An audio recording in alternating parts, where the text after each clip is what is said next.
ॐ सदाशिवसमारम्भां शङ्कराचार्यमध्यमाम् अस्मदाचार्यपर्यन्तां वन्दे गुरुपरम्परां।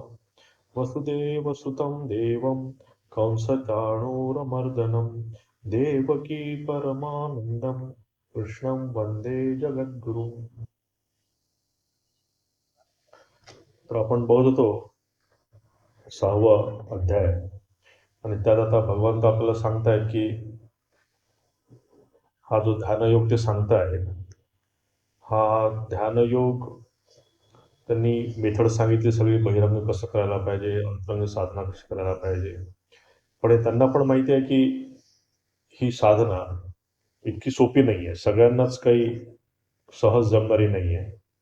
आणि म्हणून ते म्हणतायत की घाबरू नका. शनैः शनैरुपरमेत् बुद्ध्या धृतिगृहीतया आत्मसंस्थंभनं कृत्वा न किंचिदपि चिंतयेत्.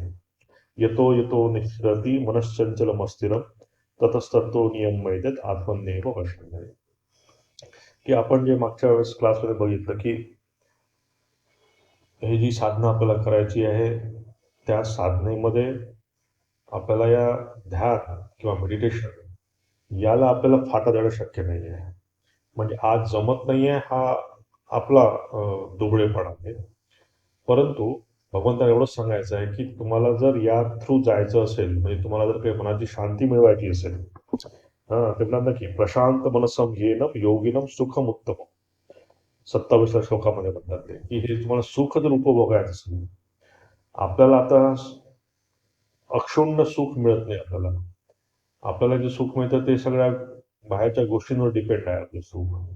पण आत्मसुख ज्याला म्हणतो आपण, ते आत्मसुख आपल्याला अजून मिळालं नाही आहे. आणि म्हणून ते आपलं त्या पेंडुलम सारखं लोलकासारखं आपण सारखं ऑसोलेट होत असतो की कधी सुखाकडनं दुःखाकडे, दुःखाकडनं सुखाकडे. तर हे अक्षुण्ण सुख जर पाहिजे असेल आणि प्रशांत मनस जर मनाला असं शांत करायचं असेल, तर आपल्याला या ध्यानाला किंवा मेडिटेशनला फाटा देऊन चालणार नाही आहे. आणि त्याची आपण मागच्या वेळेस प्रोसेस पण बघितले होते की जप करणं म्हणा किंवा अजून काही नामस्मरण जोरजोराने करणं, कीर्तन करणं, भजन करणं, हे सगळे जे उपाय आहेत आपल्या शास्त्रात सांगितलेले आहेत, हे सगळे उपाय आहेत आपल्यामध्ये जी अंतर्निहित शक्ती आहे, जी सुप्त शक्ती पडलेली आहे आपली अजून, ती झोपलेली आहे, आपल्याला माहित नाही अजून. मुलाधारामध्ये ती जी कुंडलिनी शक्ती आहे म्हणतात, ती शक्ती सुप्त अवस्थेत आहे, झोपलेली आहे ती. तर त्या झोपलेल्या शक्तीला उठवायचं असेल, जागरण करायचं असेल तुम्हाला, तर तुम्हाला त्याच्यावर हे करायला पाहिजे. म्हणजे कुणी एखादा गाढ झोपला असेल मुलगा, तर तुम्हाला त्याला हलवा लागतं, कधी हात देतो किंवा आपण त्याला असं धक्का देऊन हे करतो की उठा. म्हणजे तुम्हाला शक्तीचं जागरण करायचं असेल, त्याच्यावर आघात करणं आवश्यक आहे. तर तसंच या प्राणायामा थ्रू म्हणा किंवा नामस्मरणाद्वारे म्हणा किंवा जपाने म्हणा, असं करत करत करत हे करणं आवश्यक आहे. त्यासाठी आपण मागच्या क्लासमध्ये डिटेल बघितलंय की तिथे तुमचं थोडंसं या शक्तीचं जागरण होऊ शकतं. आणि हे शक्तीचं जागरण झाल्यानंतर मग आपण बघितलं की आपल्यामधले जे काही आतल्या सबकॉन्शियस माइंडमध्ये काही गोष्टी, निगेटिव्ह गोष्टी असतील, पॉझिटिव्ह गोष्टी असतील, त्या हळूहळू वरती येतील. आणि त्या वरती येण्यासाठी म्हणून आपल्याला विवेक आणि वैराग्य सांगितलं आहे की तुम्ही विवेक आणि वैराग्य तुम्ही त्याचा उपयोग करा आणि ह्या आलेल्या सगळ्या गोष्टींचा निसरा करा, सगळं काढून टाकायचा प्रयत्न करा. दाबू नका. न दाबता या सगळ्या गोष्टी निसरा केला की मग तुम्हाला नक्कीच शांती मिळेल. हे आपण मागच्या क्लासमध्ये बघितलं होतं. आणि हे पण आपण बघितलं होतं की धर्म हे धर्म हे विज्ञानासारखं नाही आहे, हे पण आपण मागच्या क्लासमध्ये बघितलं होतं. तर आपण हे पण बघितलं होतं की हे जे आध्यात्मिक जीवन आहे किंवा धर्माची जी धर्माचा जो रस्ता आहे, हा रस्ता विज्ञानापेक्षा वेगळा आहे. विज्ञानामध्ये आपल्याला आधी काहीतरी नॉलेज घ्यायला लागतं आणि नंतर मग एक्सपेरिमेंट करावं लागतात. पण धर्माच्या राज्यामध्ये आपल्याला आधी काहीतरी करावं लागतं आणि मगच आपल्याला काहीतरी त्याचं फळ दिसू शकतं. एवढं सांगून आता आपण पुढे जाऊ. आणि हे सगळं कशासाठी करायचं आपल्याला की प्रशांत मनसम आणि सुखम उत्तमम, उत्तम सुख मिळण्यासाठी म्हणून आपण हा सगळा खटाटोप करतोय. आता कोणी जर म्हणेल की बाबा काय मी तर शांतीतच आहे, कशाला तुम्ही मला हे मेडिटेशन टाकून अशांतीत टाकताय. ते पुन्हा सकाळी उठा, डोळे चोळत उठायचं आणि काय ते जबरदस्तीने बसायचं. कारण बरेच वेळा पण आवश्यकता नाही आहे त्याची. कारण जर तुमचं मन जर शांतीत असेल किंवा तुम्ही लोक काय म्हणतात आपलं आपलं सराउंडिंग चांगलं असेल किंवा आपलं सायकोलॉजिकली जरी आपण शांत असू, कुठले प्रॉब्लेम्स नसेल आपल्या जीवनामध्ये, तर मेडिटेशन करण्याची इच्छा पण होत नाही. पण याचा अर्थ असा नाही की मेडिटेशन करायच्या वेळेस तुम्हाला खूप प्रचंड दुःख पाहिजे, कष्ट पाहिजे, अशाच लोकांनी मेडिटेशन करायला पाहिजे. असं नाही आहे. पण ज्या लोकांना त्याची आवश्यकता पण नाही आहे, त्यांनी जर केलं, तर त्यांना पण त्यांच्या सुखाच्या मात्रेमध्ये भर पडेल. कारण कोणाच्याच जीवनामध्ये असे प्रॉब्लेम येत नाही, की ते कधी प्रॉब्लेम म्हणून जात नाही. असं कधीच होत नाही. प्रत्येकाच्या जीवनामध्ये आज ना उद्या केव्हा तरी प्रॉब्लेम येतात, जातात. हां. आणि ह्या चढ-उतार जो आहे, ह्या चढ-उतारापासून जर आपल्याला स्वतःला बॅलन्स ठेवायचं असेल जीवनामध्ये, तर त्याच वेळेस हे मेडिटेशन म्हणा किंवा मनाची शांतता उपयोगी असते.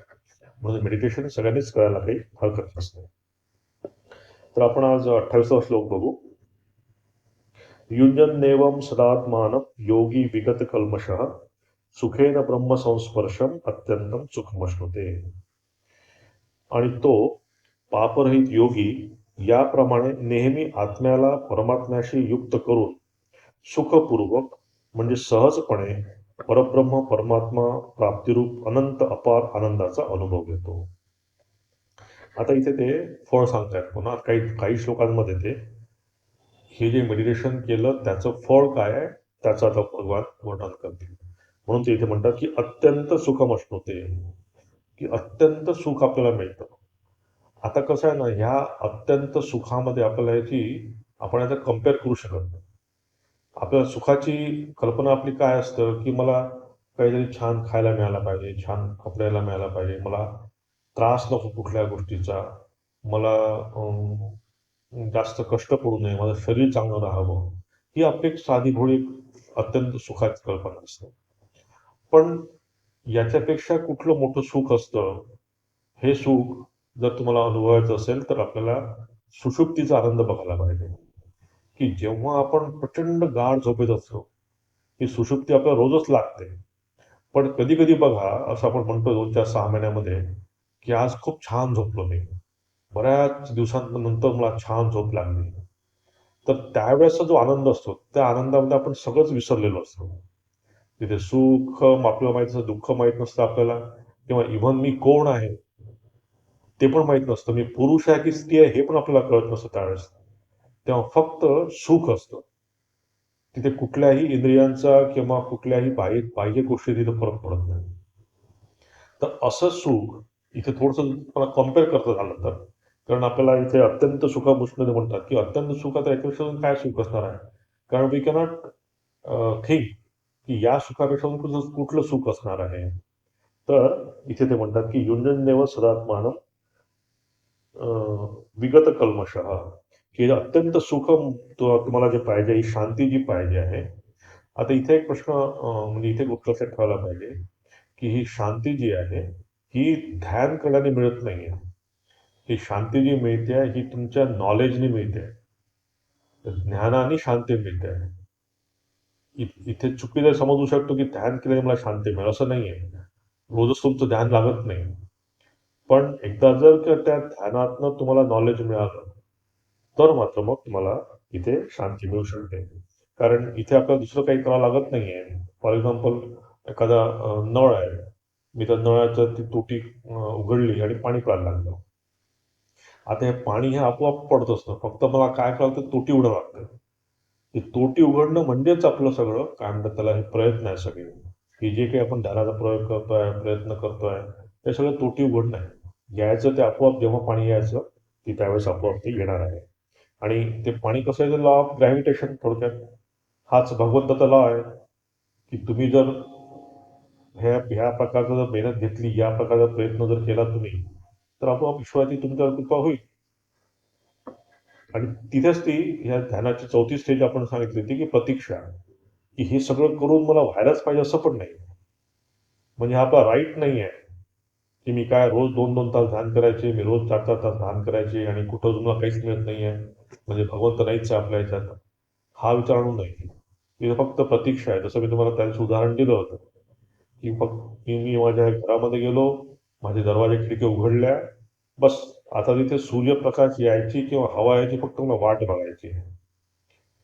तो केव्हा येईल सूर्यप्रकाश? जेव्हा सूर्योदय होईल तेव्हा. तसंच आपल्या जीवनामध्ये जेव्हा सूर्योदय होईल, तेव्हा नक्कीच हा भगवंताचा प्रकाश आपल्या जीवनामध्ये पण येऊ शकतो. म्हणून ते म्हणतात, की सदात्मानम योगी. आता योगी इथे म्हटलंय, की जो योगी असा प्रयत्न करतो. म्हणजे असं जसं भगवंताने सांगितलं आहे, असा जो प्रयत्न करणारा जो माणूस आहे, करणारा जो साधक आहे, त्याला इथं भगवंतांनी योगी म्हटलं आहे. आणि हा योगी झाल्यानंतर काय होणार आहे, की त्याला लक्षात येतं, की आधी माझ्यामध्ये बऱ्याच मनामध्ये अशांती असायची. छोट्या-छोट्या गोष्टींमुळे मी डिस्टर्ब होऊन जायचो. आता हळू माझी अशांतीची जी मात्रा आहे, ती आता कमी झाली किंवा मी आता माझा डिस्टर्बन्स आता कमी झाला आहे किंवा ह्या जागतिक गोष्टीकडे आता माझं जास्त मन अट्रॅक्ट होत नाही आहे. हां, हा जसा फरक त्याला हळू-हळू त्याला जाणवेल, तेव्हा समजायला पाहिजे की आपण आता आपल्या या ध्यानामध्ये हळू थोडंफार आपण स्थिर होतो आहे. आणि म्हणतात ते असा योगी काय आत्मानं सदा युज्यत. सदा हा इम्पॉर्टंट शब्द इथे आहे, की कंटिन्यू. म्हणजे असं नाही आहे, की मी आज ध्यान केलं, मग 2 दिवसानंतर केलं, मग 8 दिवसानंतर केलं. आमच्या इथे असेही भक्त येतात, की ज्यांनी दीक्षा घेतली आहे आणि शस्त्र घडतात. मी जेव्हा ब्रह्मचारी होतो, तेव्हा एक महिला माझ्याकडे आली आणि म्हणली, "अहो, ते इथे गुरुदेव राहायचे ना, त्यांच्याकडनं मी दीक्षा घेतली आहे." आता म्हटलं, "मग त्यांचं नाव काय?" तर मग ते नाही का छोटेसे, असे छोटे-छोटे दिसतात, काळे-काळे आहेत. आता हे काय वर्णन झालं का गुरुचं त्यांच्या? छोटे आहेत आणि काळे आहेत. त्यांना नाव पण माहीत नाही गुरुदेवांचं. त्यांना म्हटलं, "असं करा, तो मंत्र विसरा, नवीन गुरु करा आणि पुन्हा नवीन मंत्र घ्या," म्हटलं तुम्ही तुम्हाला पाहिजे असेल तर. कारण काही अर्थ नाही अशा याच्यामध्ये. तर सदा हा जो शब्द आहे, की तुम्ही हे जर रेग्युलर नाही केलं, तर प्रॉब्लेम आहे. मग आपण आपल्याला स्वतःला आपण इथे बघायला पाहिजे, की हे सदैव न करण्यामध्ये प्रॉब्लेम कुठे येतो आहे. म्हणजे बघा आपण जेव्हा तब्येत खराब असते आपली, तेव्हा either we go for OPD किंवा ऍडमिशनमध्ये. आता हाच प्रश्न आपण करायला पाहिजे, की मला ध्यान न होण्याचा माझा ओपीडी प्रॉब्लेम आहे, की मला आता ऍडमिट व्हायला पाहिजे. ओपीडी प्रॉब्लेम म्हणजे काय, छोटे मोठे गोष्टी असतील तर सॉल्व्ह करून आपण बसू शकतो ध्यानाला. पण ऍडमिशन केव्हा घ्यायला पाहिजे, जेव्हा तुमचा रोग बळावलेला असतो, की तो ओपीडीने शक्य होत नाही. मग जर आपला हा जे मनाची अशांती जर बळावली असेल, तर we have to sit down, we have to find out the ways, की मी कुठे प्रॉब्लेम होतोय माझा, कुठे माझ्या पर्सनॅलिटीला धक्का पोचलेला आहे, कुठे खरी अडचण आहे माझ्यामध्ये. माझ्यामध्ये राग आहे, द्वेष आहे, क्रोध आहे, काय नाही. किंवा बऱ्याच वेळा आपल्या मनामध्ये म्हणजे काय म्हणतात इमोशनल इम्बॅलन्स होत असतं. तर हे सारखं बसून या प्रॉब्लेमवर जोपर्यंत आपण सोल्युशन काढत नाही, तोपर्यंत त्या ध्यानाकडे पण मन जास्त जात नाही. म्हणून हे आपण सरळ त्या ऍडमिशन घ्यायची आपल्या हॉस्पिटलमध्ये, स्वतःच्या शरीराच्या हॉस्पिटलमध्ये ऍडमिशन घ्यायची and just we have to think, की कुठे मला प्रॉब्लेम होतो आहे. आपल्याला स्वतःचा प्रॉब्लेम स्वतःलाच कळतो. लोक येतात आमच्याकडे आणि म्हणतात, "महाराज हा आम्हाला प्रॉब्लेम तर बाहेर काढा, असं होत आहे, तसं होत आहे." पण हा आम्ही काहीच करू शकत नाही. आम्ही फक्त देवाला प्रार्थना करू शकेल. पण त्यांना स्वतःच बसून, प्रत्येक साधकाला स्वतः बसून हे इंट्रॉस्पेक्शन करायला पाहिजे. आणि प्रत्येकाला समजतं, की आपण कुठे चुकलो आहे. कुठे आपला अहंकार मध्ये येतोय, कुठे आपल्या असूयामध्ये मध्ये येते आहे. आणि त्याच्यावर जर आपण थोडंफार प्रॅक्टिकल सोल्युशन काढलं, तर हे ध्यान आपलं चांगलं बनू शकतं. म्हणून तेवढ्यात, की सदा म्हणजे हे टाइम कन्झ्युमिंग आहे, हे लक्षात ठेवायला पाहिजे. की लगेच होणारं नाहीये. लगेच लॉटरीचा काही संबंध नाही आहे, की मी इतकं इन्व्हेस्ट केलंय आणि त्याचं फळ मला इतकं मिळालं. असं नाहीये इथे. इथे फक्त इन्व्हेस्ट करत जा तुम्ही. त्याचा तुम्हाला रिटर्न्स केव्हा मिळतील हे माहीत नाही. मिळतील रिटर्न्स. रिटर्न्स मिळणार नाही असं नाहीये. पण त्या रिटर्न्सकडे बघून तुम्ही इन्व्हेस्ट करू नका. आपलं काम आहे फक्त हे याच्यामध्ये इन्व्हेस्ट करणं. आणि मग म्हणतात ते विगत कल्मषः, की तुम्ही विगत कल्मष व्हाल. कल्मष म्हणजे आपल्या मनातले काय दोष. आता हे दोष कसे आलेले आहेत आपल्यामध्ये सवयीमुळे. आपण बघितलंय, की ह्या सगळ्या ध्यान करण्यामागे खरा प्रॉब्लेम आहे आपलं चुकीचं हॅबिच्युअल थिंकिंग, की आपण चुकीचं काही आपलं स्वतःला आपण समजतोय. आपण शरीर समजतोय, मन समजतोय किंवा ह्या जगाला आपण सत्य मानतो आहे. सत्य मानतोय म्हणजे जसं आहे तसं राहणारं मानतोय आपण. सत्य आहे सध्या. जेव्हा आपण या वास्तवामध्ये जगतो आहे, जेव्हा हे आपण आज तुम्हाला बघतोय मी, तुम्ही मला बघता आहात, ऐकू येत आहे तुम्हाला, हे सगळं सत्य आहे. परंतु याला याच्या मागे जी सत्ता आहे ही बघायला लागते. हे हे काय आज आहे उद्या नाही आहे. हे येणार आणि जाणार आहे. हा जो भाव जर आपण ठेवला आणि या येणाऱ्या जाणाऱ्या गोष्टींवर जर आपण विसंबून राहिलो, या जगावर जर विसंबून राहिलो, माणसांवर जर आपण विसंबून राहिलो, तर केव्हा ना केव्हा आपलं कपाळ मोक्ष होणार लक्षात ठेवायला. कारण हा जगाचा नियम आहे. तुम्ही जगाच्या नियमाला विपरीत जाऊ शकत नाही. तर हे जे हॅबिच्युअल आपलं थिंकिंग झालेलं आहे, हे हॅबिच्युअल थिंकिंग काढणं म्हणजेच विगत कल्मषा, की ज्याच्या हे असं हॅबिच्युअल थिंकिंग क्लिअर झालेलं आहे. या अशा कल्मषात म्हणतो तो जो क्लिअर झाला आहे, तो काय होतो? ब्रह्मसंस्पर्श, की त्याला ब्रह्माचा स्पर्श होतो. ब्रह्मसंस्पर्श म्हणजे त्याला ब्रह्माची खरी खरी ज्ञान व्हायला सुरुवात झाली म्हणा किंवा ज्ञान झालं म्हणा. तर तुम्ही जीवनमुक्त पण म्हणू शकता, की ज्यांनी या प्रकारचं सगळं आत्मानम सदा युंजत नंतर जो विगत कल्मष झाला आणि तोच हा ब्रह्मसंस्पर्श झाला, की त्यांनी खरा ब्रह्मानंदाचा आनंद घेतला. बोला. आता हॅबिच्युअल थिंकिंग म्हणजे बघा, आता मी सगळ्यात पहिले आपलं हॅबिच्युअल थिंकिंग काय आहे, की मी शरीर आहे. मी एक माझी स्वतःची इंडिव्हिज्युअलिटी आहे. मी स्वामी आहे. मी या प्रकारचं माझं मी चांगला आहे, मी खराब आहे, मी गोरा आहे, मी काळा आहे. या बाह्य गोष्टींमध्ये इंद्रियाला धरून असलेल्या गोष्टीमध्ये आपण आधी पकडले जातो. परंतु हे कधी लक्षात घेत नाही आपण, की याच्या मागे अजून कोणीतरी आहे. मी तुम्हाला नेहमी उदाहरण देतो बघा, की आता मी या रूममध्ये बसलेलो आहे, बघतोय. मी हा मोबाईल बघतो आहे किंवा मी हा टेबल बघतो आहे. पण त्यासोबतच हा लाईट पण आहे. मी जेव्हा केव्हा ह्या टेबलला बघतो आहे, तेव्हा टेबल पण आहे आणि लाईट पण आहे. मी जेव्हा मोबाईल बघतो तेव्हा मोबाईल पण आहे आणि लाईट पण आहे. पण आपलं होतं कसं, की आपण त्या लाईटला विसरून जातो. आपण त्या लाईटला गृहीत धरतो आपण. तुम्ही सकाळी पण बाहेर जा तेव्हा सूर्यप्रकाश प्लस रस्ता असतो. सूर्यप्रकाश प्लस बस असते. पण आपण सूर्यप्रकाशाला विसरून जातो. तसंच आपल्या ह्या जीवनामध्ये असंच होतं आपण, की हे आपल्यामध्ये जे आत्मतत्व आहे, त्या आत्मतत्वाला आपण विसरून जातो आणि आपण या पर्सनॅलिटीला घेऊन बसतो. आणि या पर्सनॅलिटी घेऊन बसल्यानंतर काय होतं, की मग तुझं आणि माझं येतं, की हे माझं शरीर, हे माझं घर, हे माझी बायको, हे माझा मुलगा, हे माझा नवरा, या सगळ्या गोष्टी आहेत. आणि जेव्हा माझं येतं, तेव्हा तुझं पण येतं. म्हणजे तिथे पुन्हा सेपरेशन झालं. आणि हे माझं आणि तुझं, मी आणि माझं, हा खरा संसार आहे आपला. आणि इथेच आपण गटाळला जातो. आता जसं मी माझ्या या शरीराकडे बघतो, तसंच मी या जगाकडे पण बघतो. मला वाटतं की हे जग पण सत्य आहे. हे जसं आहे तसं हे राहणार आहे. हे जे माझे आत्मीय लोक आहेत किंवा माझे जे रिलेटिव्हज आहेत किंवा माझे जे परिवारातले लोक आहेत, हेच माझं सगळं काही आहे. म्हणजे आपण त्यांच्यावर डिपेंड राहतो. आणि आपल्याला असंख्य उदाहरण तुम्हाला मिळतील, की कोणी कोणाचा मुलगा राहत नाही, कोणी कोणाचा बाप राहत नाही. जेव्हा खरं त्यांचं स्वतःचं सेल्फिश गोष्टी तयार होतात किंवा जेव्हा त्यांचा स्वतःचा काही त्यांचे इंटरेस्ट जेव्हा डिस्टर्ब होतात. तर हे झालं जग. हे जग असंच राहणार आहे.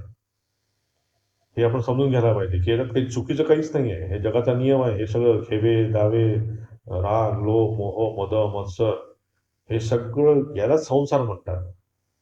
याच्यापेक्षा दुसरा कुठला संसार नाहीच आहे. जर हे सगळं नसतं तर आज आपण क्लास केलाच नसता, कारण त्या सगळं चांगलं आलं असतं. पण हे सगळे हेवे दावे, राग, लोभ, मोह, मद, मत्सर आणि हे सगळे इगो क्लॅशेस आहेत.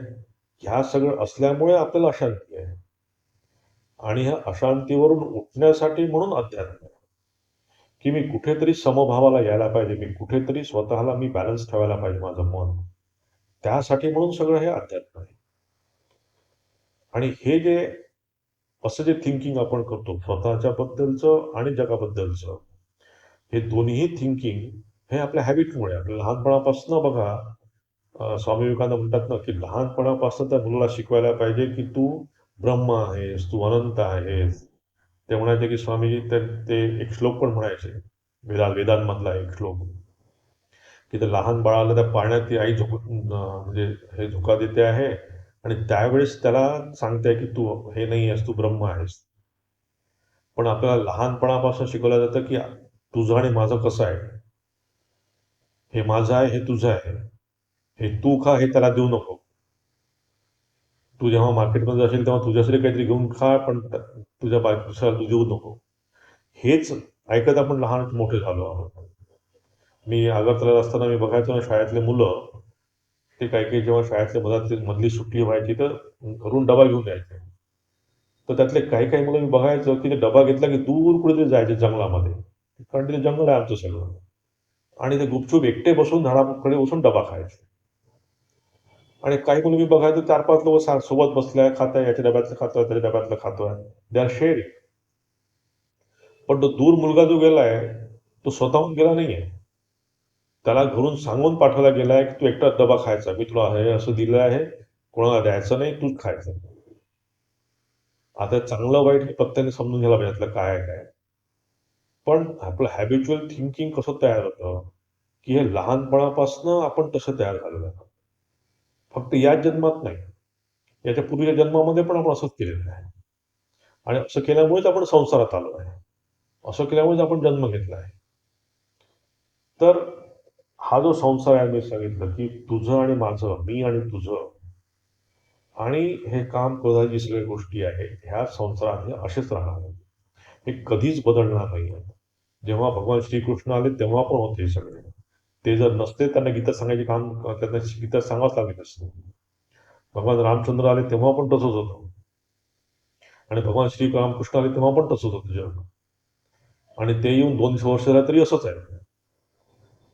सांगायचा उद्देश आहे, की हा नियम आहे, ह्या नियमाप्रमाणे असं होत राहत आहे. त्याच्यामुळे संसारात दोष देण्यात अर्थ नाही आहे. मला बघायला पाहिजे, की मला का असं दिसत आहे, मला का दोष दिसतोय, की मी का या शरीरामध्ये अडकलेलो आहे, मी का या काम क्रोधादी या सगळ्या रिपूंमध्ये मी अडकलेलो आहे. मी जर आत्मा असेल, माझं जर चैतन्य स्वरूप माझं जर जे आपण वेदाला मानणारे लोक आहोत, वेदामध्ये असं म्हटलेलं असेल, की तुम्ही नित्य शुद्ध बुद्ध मुक्त स्वभाव असा आत्मा आहात, तुम्ही कधीच बद्ध नव्हता, तर ते का मिळवू नये. आणि त्यासाठी ही साधना सुरू होते. आणि हे जे थिंकिंग आहे, म्हणून आपल्याला इंडिव्हिज्युअलिटी पण सोडायची इच्छा होत नाही. इव्हन स्वामी विवेकानंदांना पण त्याचा मोह पडला होता. जेव्हा श्रीरामकृष्ण स्वामीजींना ठाकूरांना म्हणले, ठाकूर जेव्हा स्वामीजींना म्हणले, की एक परात आहे आणि त्या परातीमध्ये असं सगळं मधू मी ठेवलेलं आहे, म्हणजे मध ठेवलेलं आहे सगळं. तू ते कसा पिशील? तर स्वामीजी म्हणले, मी त्या परातीच्या साईडला बसेल आणि तिथून ती माझी नांगी टाकून मी ते पिईन. मग श्रीरामकृष्ण म्हणाले, तर तो अमृताचा आहे सगळं, अमृत आहे त्यात, त्यात पडला तर तो अमृत होऊन जाशील. थोडक्यात आपल्याला ते अमृत व्हायचं नसतं, आपल्याला आपली आयडेंटिटी ठेवून आपल्याला सगळं पाहिजे असतं. आपण आपली आयडेंटिटी गमावायची तयार नाहीये. म्हणजे मी आत्मविकासानं राहून मला ब्रह्मज्ञान पाहिजे. मी मला सोडायला तयार नाहीये. मी माझी ही जी आजची आयडेंटिटी आहे ती सोडून मी तयार नाहीये मला ते करायला. परंतु जोपर्यंत आत्मविकासानं मरत नाही, तोपर्यंत ते चैतन्य पण निघत नाही बाहेर. त्या चैतन्याला, त्या परमात्म्याला, त्या आत्म्याला आत्मविकासाने दाबून ठेवलं. म्हणजे नाव आहे आत्मविकास. नाव फार छान दिलं माझ्या गुरूंनी मला, पण ते करण्यासाठी म्हणून प्रयत्न पाहिजे, तो विकास होण्यासाठी म्हणून आपण आज दाबून ठेवलाय सगळ्या गोष्टी. तर हे आहे हॅबिच्युअल थिंकिंग, की लहानपणापासून जन्मोजन्मीचं जे काही थिंकिंग आपण आपल्या याच्यावर केलेलं आहे त्यात आपला दोष नाही आहे, आपण म्हणू शकत नाही आपला दोष आहे सगळा.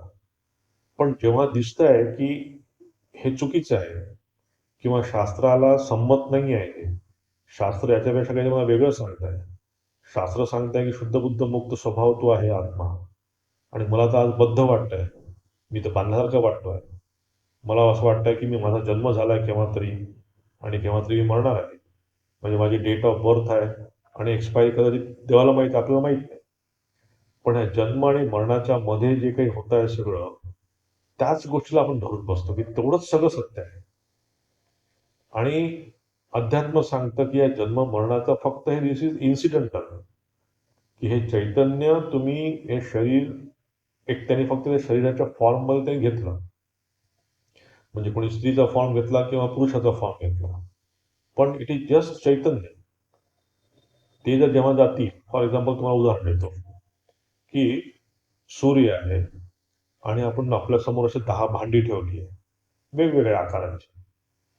आता काय होईल, तर सूर्याचं प्रतिबिंब तर 10ही जे काही पाण्याने भरलेले भांडे आहेत त्यात तर सूर्यप्रकाश पडणार. आता त्या भांड्याने जर म्हटलं की माझ्यात जो सूर्यप्रकाश पडला तेवढाच सत्य आहे, तर चुकीचं आहे. पण जसं ते भांडं फोडलं समजा मी ते, तर त्यात पडलेलं प्रतिबिंब कुठे गेलं, ते पुन्हा सूर्यात मिसळलं पुन्हा. फक्त त्या भांड्याचा आकार गोल असल्यामुळे त्याला वाटलं की मी तिथे सीमित झालो आहे. तसंच आपल्याला वाटतं की शरीर घेतल्यामुळे असं वाटतं की आपण सीमित आहोत, की मी शरीर आहे, मी मन आहे, मी बुद्धी आहे, तर सीमित आपल्याला वाटतं, कारण हा भांड्याचा आकार आहे. पण जेव्हा हे भांड्याचा आकार, जेव्हा भांडं फुटतं, तेव्हा जसं त्या भांड्यातलं प्रतिबिंब त्या सूर्यामध्ये मिसळतं, तसंच आपलं होणार आहे. तर हे सीमित पर्सनॅलिटी काढणं किंवा आपला सेल्फिशनेस काढणं, हेच आहे थोडक्यात सांगायचं तर हे हॅबिच्युअल थिंकिंग. आणि जोपर्यंत आपण हे हॅबिच्युअल थिंकिंग पासून आपली सुटका होत नाही, तोपर्यंत आपला प्रोग्रेस पण होऊ शकत नाही. तर इथे भगवंत म्हणतात की हा ब्रह्मानंद जर तुम्हाला पाहिजे असेल, तर तुम्हाला हॅबिच्युअल थिंकिंग सोडायला पाहिजे. आता कसं आहे ना, की आता ही इलेक्ट्रिसिटी जोपर्यंत आहे, तोपर्यंत आपण छान वाचू शकतो, बोलू शकतो, बघू शकतो. पण इलेक्ट्रिसिटी समजा गेली, तर आपल्यासाठी काय अंधार आहे सगळं. पण ज्ञानी माणसाचं कसं असतं, त्यांचं एक जनरेटर आहे. जशी इलेक्ट्रिसिटी गेली, तसंच जनरेटर सुरू झालं. म्हणजे कसं, की आपल्यासाठी हा विषयांवर आपला आनंद डिपेंड आहे. तो विषय गेला आनंदाचा, की आपला आनंद पण गेला. पण त्या लोकांचं तसं नसतं. जसा विषय असेल, तर विषयामध्ये आनंद घेतील ते. पण विषय समोरून गेला, की त्यांचा पुन्हा आत्मानंद, त्यांचं जनरेटर सुरू झालं. त्यांच्या आतमध्ये जनरेटर बसवलं आहे. लगेच ते आत्मानंदामध्ये जातात.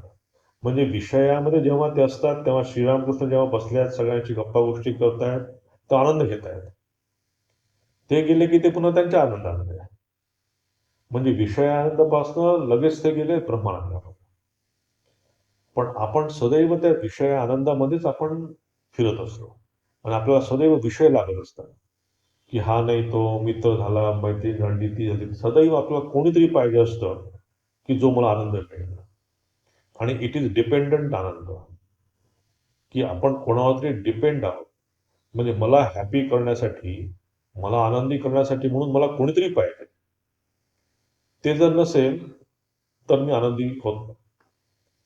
पण या लोकांचं असं असतं की त्यांनी एक त्यांची पॉवर त्यांनी म्हणजे जनरेटर तयार करून घेतलेलं आहे, की लगेच ते स्विच ओव्हर होतात, की इलेक्ट्रिसिटी गेली की लगेच करंट आला पुन्हा. तर त्यांच्यासाठी कुठलाच अंधकार नाही आहे. समोर आलेले लोक गेले, त्यांच्याशी गप्पा झाल्या की लगेच तो स्वतःच्या त्या आनंदामध्ये डुबून गेला. तो कुठल्याही त्याच्या स्वतःच्या मनाच्या आनंदासाठी तो कुठल्याही बाह्य गोष्टीवर तो डिपेंड आहे. आणि म्हणून मागच्या क्लासला आपण बघितलं होतं की जेव्हा आपण हे ध्यान करतो, ध्यानापासून जेव्हा आपला आनंद मिळायला पाहिजे, तो आनंद कुठल्या विषयापासून मिळू नये. की मी गाणं ऐकतोय, मी भजन ऐकतोय, मी पुस्तक ऐकतोय, वाचतो आहे. तर त्यापासून आनंद नसताना तो माझ्या आतनं जो सोर्स आहे, आपल्या आनंदाचा जो सोर्स आहे, तिथनं मिळाला पाहिजे. मला सांगा, या सगळ्या गोष्टींना जो काही आनंद म्हणा किंवा सुख म्हणा, हे कोण देतं? हे आपणच देतो. म्हणजे त्या रसगुल्ल्यामध्ये आनंद आहे किंवा त्या रसगुल्ल्यामध्ये सुख आहे, हे कोण ते सुख देतं? तर रसगुल्ला तर जड आहे. त्या रसगुल्ल्यामध्ये काहीच नाही आहे. नुसतं छान आहे आणि त्यात साखर आहे. त्याशिवाय काही नाही त्या रसगुल्ल्यामध्ये. आणि ते निर्जीव वस्तू आहे. मग रसगुल्ला कसा गोड असू शकतो? रसगुल्ला कसा मग आनंद देऊ शकतो? त्या रसगुल्ल्यामध्ये आनंद मी दिला. म्हणजे काय? आनंदाचा सोर्स माझ्याजवळ आहे. पण चुकीने आपण म्हणतो की रसगुल्ला आनंदी आहे. चुकीने म्हणतो की दुसरं काही मला जे काही आपल्याला पदार्थ आवडतो, तो मला आनंद देतो. तसं नाही आहे. ते सगळे निर्जीव पदार्थ आहेत. पण त्या सगळ्या गोष्टींमध्ये मी माझ्याकडनं अन्न टाकतो. आणि म्हणून लक्षात घ्यायला पाहिजे की सगळा सोर्स जो आहे आनंदाचा, ह्या जगामध्ये जो काही आपण आनंद बघतो किंवा आपल्या जीवनामध्ये पण जो काही आनंद आपण बघतो, या सगळ्यांचा सोर्स मी आहे. परंतु आपण चुकीने, जसं मी म्हटलं की त्या रसगुल्ल्यामध्ये तो जे पनीर आणि साखरेचं जे मिश्रण आहे, त्यालाच म्हणतो की आपण यात आनंद आहे. पण तसं नाही आहे ते. आणि म्हणून इथे बघा जातं की ब्रह्मानंद तुम्हाला जर घ्यायचा असेल, या आनंदाचा तुम्हाला जायचं असेल, तर विगत कल्मषा, की हे जे आपलं थिंकिंग आहे, हे थिंकिंग पासून आपण दूर व्हायला पाहिजे. पुढचा आपण श्लोक बघू. सर्वभूतस्थमात्मानं सर्वभूतानि चात्मनि ईक्षते योगयुक्तात्मा सर्वत्र समदर्शन. आणि हे अर्जुना, ज्याचा आत्मा सर्वव्यापी अनंत चेतनात ऐक्य पावून ती ऐक्य स्थिती नित्य राहणे हाच कोणी एक योग, त्या योगाशी युक्त झाला. तसेच सर्वच ठिकाणी समदृष्टीने पाहत असलेला योगी आत्म्याला सर्व भूतांचे ठिकाणी बर्फस्थित पाण्याप्रमाणे व्यापक बघतो आणि सर्व भूतांना आत्म्याच्या ठिकाणी पाहतो. आता इथे म्हणतात ते योगयुक्त आत्मा. आता मग जेव्हा आपण म्हटलं की योगी असा साधक, त्याच साधकाला पुन्हा इथे भगवंत योगयुक्त आत्मा इथे असं म्हणतात. मग इथे हा इथे एक शब्द आत्मा म्हणजे इथे लक्षात घ्यायला पाहिजे की परमात्मा नाही, मन. तर अशा कुठल्या, म्हणजे या योगाचं माइंड जे असं झालेलं आहे समदर्शीनं, हे कसं काय झालेलं आहे? आपलं का नाही झालं समदर्शीनं माइंड? आपलं का असं माइंड होत नाही? सिंपल आहे. त्यांच्यामध्ये डिसिप्लिन आहे, आपल्यामध्ये डिसिप्लिन नाही आहे.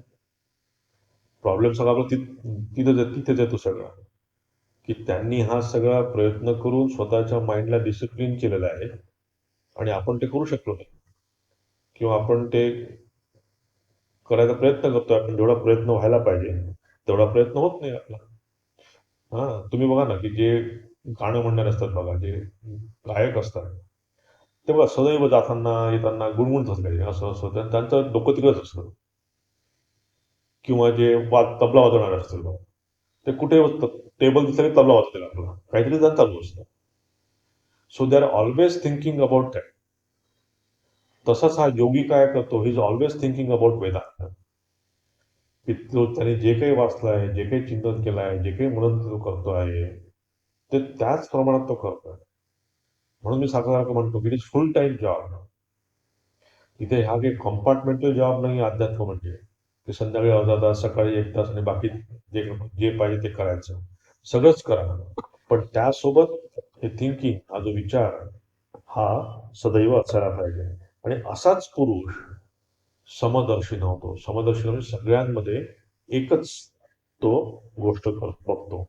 म्हणजे कुठलाही व्यवहार करू दे, तर व्यवहार करताना त्याचा आत जो आत्मा आहे त्याच्यावरची दृष्टी त्याची हटत नाही.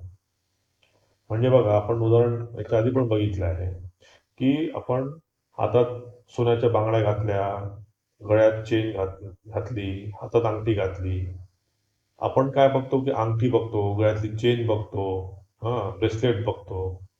पण हा योगी काय बघतो? फक्त सोनं बघतो. की सोन्याची चेन आहे, सोन्याचं ब्रेसलेट आहे, सोन्याची अंगठी आहे. तो समदर्शी तर त्याचं काय येतं? की तो फक्त सोनं बघतो. आपण बघतो की ती चेन आहे, ती मोठी आहे, जास्त तोळ्याची आहे. ती अंगठी आहे, ती का हलकी असेल. ते ब्रेसलेट त्या चेनपेक्षा अजून हलकं असेल. तर आपण हा भेदभाव कशामध्ये आणतो? की आपण फक्त ते ब्रेसलेट आणि ते सगळं बघतोय. पण तो ज्ञानी काय बघतो? की या सगळ्यांमध्ये फक्त सोनं आहे. सोन्याशिवाय ही काहीच गोष्ट नाही आहे. म्हणून ते समदर्शी आहे, की ते सगळ्या गोष्टींमध्ये सोनं बघतात. तिथे काही हा नाम आणि रूपाचा ते भेद करत नाही, हे इथं ते सांगतात. त्यामुळे सर्वभूतस्थ महात्मानम म्हणजे सगळ्या गोष्टींमध्ये तोच एक आत्मा आहे, हे ते बघतात. हे दोन शब्द आहेत. सर्वभूतास्थ महात्मानम आणि सर्वभूतानी च आत्मनी हे दोन शब्द आहेत. पहिला सर्वभूतस्थ आत्मा म्हणजे सर्व भूतांमध्ये म्हणजे सगळ्या प्रत्येक प्राण्यांमध्ये आत्मा आहे. आणि दुसरीकडे म्हणतात ते सर्व भूत आणि चात्मनी. आता ह्या दोन गोष्टी जरी असल्या तरी आहे एकच म्हणणं. म्हणजे दोन्ही ह्याच्यात सोनच बघतात. म्हणजे एखादा समजा मी असं म्हणाल, की सगळ्या दागिन्यांमध्ये सोनं आहे. हे एक प्रकारे आपण म्हणू शकतो, की सगळ्या दागिन्यांमध्ये सोनं आहे. हे एका प्रकारे आपण म्हणू शकतो. आणि सोनंच सगळ्या दागिन्यांमध्ये आहे. हे एका प्रकारे म्हणू शकतो. थोडक्यात काय, की हे दोन शब्द का आणले यांनी भगवंतांनी, की असं नका समजू की तिथे आहे, इथे आहे, तिथे आहे, तिथे आहे, असं नसताना थोडक्यात सगळीकडे आहे तो. म्हणजे तो प्रत्येक प्राणीमात्रामध्ये, प्रत्येक जीवामध्ये ह्या सगळ्या चर, अचर सृष्टीमध्ये तो परमात्मा भरलेला आहे. हेच त्यांना इथे सांगायचं आहे. आणि त्यामुळे हे सगळं सगळीकडे एकत्व बघत असल्यामुळे काय करतो तो? समदर्शी म्हणून. परंतु एक लक्षात ठेवायला पाहिजे, की तो व्यावहारिकदृष्ट्या भेद करतो पण. म्हणजे एखादा ज्ञानी जर असेल, तर तो पण भेद करतो सगळ्या गोष्टींमध्ये. म्हणजे फिजिकली त्याच्यामध्ये भेद असतो, इंटेलेक्च्युअल भेद असतो आणि इमोशनल भेद असतो. आता आपण श्रीरामकृष्ण जीवनामध्ये जर बघितलं, तर श्रीरामकृष्णांनी सगळ्यांमध्ये जर एकत्व बघितलं असतं, तर त्यांनी स्वामी विवेकानंद आणि लाटू महाराज यांच्यामध्ये भेद केला नसता. लाटू महाराज आहे, स्वामी विवेकानंद आहे. म्हणजे स्वामी विवेकानंद जे काही त्यांनी शिकवलं ते त्यांनी लाटू महाराजांना शिकवलं नाही. म्हणजेच काय की त्यांनी इंटेलेक्च्युअल भेद बघितला. त्यांनी इमोशनल भेद पण बघितला. की कित्येक साधक म्हणायचे की मला हे दर्शन द्या, मला हे देवीचं दर्शन द्या, मला अद्वैत दर्शन द्या, अद्वैत आत्मा दर्शन द्या. पण श्रीरामकृष्णांनी त्यांच्या इमोशनल कंडिशन बघून त्याचप्रमाणे त्यांना दर्शन दिले आहे. प्रेमानंद महाराज म्हणतात की मला अद्वैत दर्शन द्या. नाही सॉरी, प्रेमानंद महाराज मला देवदेवतांचे दर्शन होऊ दे. श्रीरामकृष्ण म्हणतात तुझा तो पिंड नाही आहे. तिथे पण त्यांनी भेद केला आहे. म्हणजे ज्ञानी झाल्यानंतर तो हे भेद बघतो. म्हणजे ज्ञानी तुम्ही ज्ञानी माणसाजवळ जर एखादी बांगडी घेऊन गेली, तर त्या बांगडीला तो काही नेकलेस म्हणणार नाहीये. तो बांगडीला बांगडीच म्हणेल, नेकलेस नेकलेसच म्हणेल. फक्त त्याचं लक्ष असतं की सोन. फक्त त्याचं लक्ष असतं की प्रत्येक जो काही माझ्यासोबत लोक आहेत, त्या सगळ्यांमध्ये बाह्यदृष्टी भेद आहे, पण आत एकच गोष्ट आहे. जसं श्रीरामकृष्ण म्हणतात की मी सगळ्यांना बघतो आहे. कसं बघतोय मी? की जशा की त्या उशांमध्ये त्या कापूस भरलेला आहे. म्हणजे उशांचे आकार वेगळे असतील. चौकोनी उशी असेल, गोल उशी असेल, कशीही असेल उशी. पण त्या उशीमध्ये मटेरियल काय आहे? फक्त कापूस. तसंच या प्रत्येक प्राणीमात्रांमध्ये सर्वभूतस्थ महात्मानं सर्वभूतानी च आत्मनी आणि ईक्षते योगयुक्तात्मा की जो या सगळ्यांमध्ये ईक्षण म्हणजे बघणं की जो या सगळ्यांमध्ये आनंद बघतोय, आत्मा बघतो, तोच काय आहे? समदर्शन योगी आहे. तोच का समदर्शी आहे. आणि हेच ऍक्च्युली आपल्या या काय म्हणतात ध्यानाचं फळ पण आहे. तर अजून पुढे एक दोन श्लोकात ते ध्यानाचं फळ सांगतील. आपण ते पुढच्या क्लासमध्ये करू. ओम शांती शांती शांती. हरि ओम तत्सत. श्रीरामकृष्णार्पणमस्तु.